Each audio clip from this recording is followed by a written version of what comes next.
제 몸에 각인돼 있는 DNA라고 한다면 어디 가서든 제 의견을 당당하게 밝히는 거가 이화에서 훈련된 것 같아요. 그냥 내 힘으로, 여자의 힘으로 존중받을 한 인간이라는 거.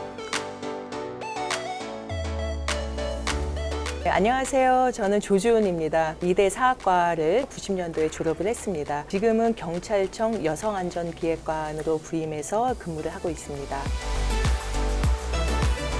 여성안전기획관이 하고 있는 여러 가지 역할이 있지만 크게 봐서는 두 가지 역할을 지금 하고 있습니다. 첫 번째는 여성 안전과 관련된 성폭력, 가정폭력, 성매매, 디지털 성범죄, 그 다음에 스토킹, 데이트 폭력으로 이제 대표되고 있는데요. 예를 들자면 데이트 폭력은 형사과에서 하고 있고요. 외국인 여성에 대한 폭력은 외사 기획과에서 하고 있고요. 그리고 성매매는 또 생활질서과에서 하고 있고, 여성 대상 범죄가 경찰청 내부에서 한 과에서 모든 것을 총괄하고 있다면 특별히 이 자리가 필요하지 않았을 수도 있는데, 한 달에 한 번씩 여성안전전략협의체라는 회의를 이끌어가고 있습니다. 그래서 여성 안전과 관련된 컨트롤 타워 역할, 지휘관의 역할을 제가 하고 있습니다. 대외적으로는 여성단체들하고 협력하고 그 제안에 귀를 기울이고 이제 회의체를 통해서 만나는 거에 또 두 번째로 중요한 역할이라고 할 수 있을 것 같습니다.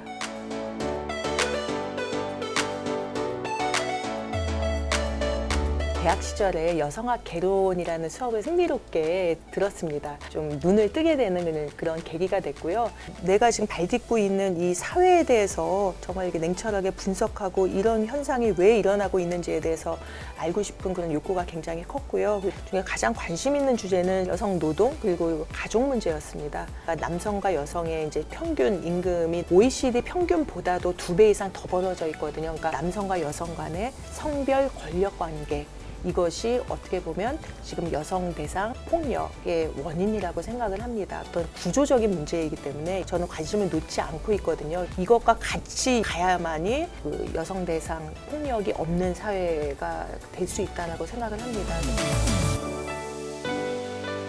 제가 열심히 노력한 게 어떤 공공의 정책으로 이어져서 어떤 사회적 약자가 그렇게 불편함이 해소되는 것을 봤을 때 가장 큰 보람을 느끼는 건데요. 그때 도가니 사건이 막 터지고 그럴 때입니다. 19세 미만 아니면 장애인 성폭력 피해자가 지원받는 곳이 해바라기 센터라고 해서 전국적으로 운영이 되고 있는데, 그 장애인 성폭력 피해자들은 피해를 입었을 때 그 사람을 잘 아는 사람이 옆에 앉아서 진술을 도와준다라든가 아니면 고소장 쓰는 걸 도와준다라든가 당연히 진술 조력이 하고 같이 가서 조사를 받을 수 있거든요. 당연한 제도로 익숙한 제도지만 생기는데 요만큼 기여했다는 거에 대해서 자부심과 보람을 느끼죠.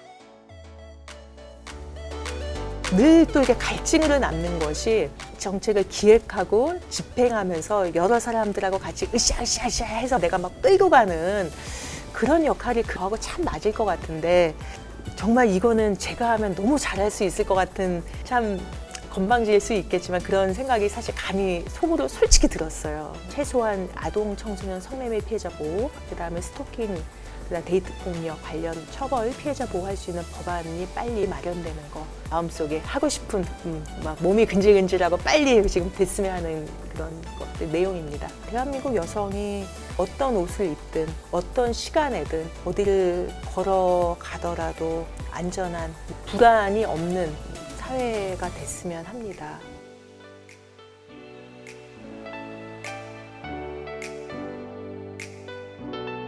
이대 사학과 86학번 친구들이 너무 똑똑한 거예요. 고교 시절을 보냈는데 어떻게 저 친구들은 저렇게 많은 책과 이렇게 많은 문화생활을 했을까. 학회 활동보다는 이제 뒤풀이에 가서 눈이 바짝바짝바짝 하는 그런 아이로 알려져 있어서, 남녀공학을 선택해서 갔다면 술 잘 먹는 남자 선배의 꼬임에 빠져서 적당히 연애해서 결혼해서 지금의 제가 없을 것 같다는 저는 굳은 확신이 있어요.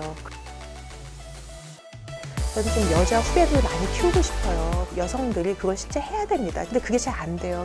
여성에게 주어진 파이가 너무 작기 때문에 내가 그거 먹기도 바쁜 거예요. 그러다 보니까 자기 후배한테 나눠 먹을 건 없는 거죠. 열심히 살고 있는 어린 후배들 그리고 부하 직원들을 좀 잘 끌어주고 그분들의 어려움이 있으면 언제든지 귀 기울여주고 제가 해결해 줄 수 있는 거는 좀 해결해 주고 직장 상사이자 인생의 멘토 역할을 해주고 싶은 것이 또 저의 소망, 바람이기도 합니다.